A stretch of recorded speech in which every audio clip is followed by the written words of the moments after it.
I guess my first and perhaps the biggest insight of all is precisely the fact that we put the team together first and only then the idea. Because the single biggest decision you're going to make in the history of your startup is who's your partner. There's nothing more important than that. The ideas will come and go. And I think what you want to look for or avoid in a partner, you want to avoid a part-time partner.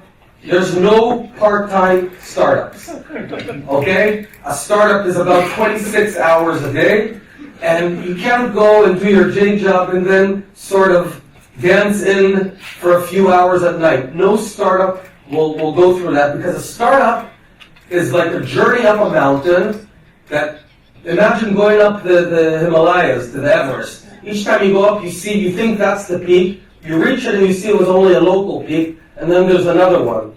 But then rocks are rolling down on you. So it's so hard, no part-time partner is going to do it. It's either you're fully committed or go do something else like be an accountant. Pardon, I didn't mean to hurt any accountant. The other traits, you want to avoid pessimistic people.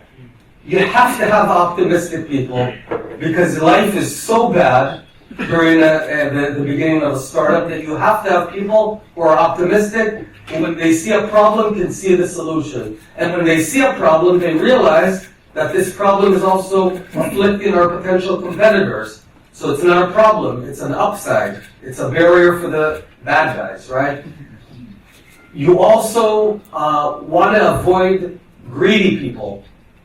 And my point is, you want everyone to wake up every morning thinking how to make the pie bigger, instead of thinking about how my portion of the pie is bigger.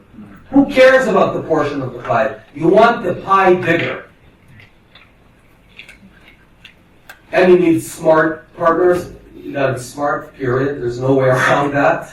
And finally, you want to avoid the philosophers. Okay? You don't need to pontificate, and you need people who do good execution. A startup doesn't have to have an amazing strategy. It needs to execute well. Now, execution doesn't guarantee success, but lack of execution guarantees failure. So, the longest term strategy we ever had was about 4 months on a good day. Because a startup, you always want to adapt to what's going on. So here's the deal. We had this idea. We began pitching VCs, venture capitalists. The biggest mistake you can make with VCs is going to one VC. You always have to go to several investors. I would say 5 or 6 venture capitalists simultaneously, because you want that competition. They want you to be they want them to be their sole opportunity, but you always want that competition, because the worst thing VCs can do is not to say no, is to sort of lad you on and say, we're interested, and let you incur all the due diligence, and then see how it's going. You always want to have options. It's way, way more important to be quick, to have open eyes and send your arms out to see everything that's going on. Quickly react. Be the first one to jump on that opportunity. And that for a startup, I think, is a much better strategy than really thinking you can anticipate anything into the future. It's hard enough to anticipate the past. So, I guess my final lesson is do it. Do it.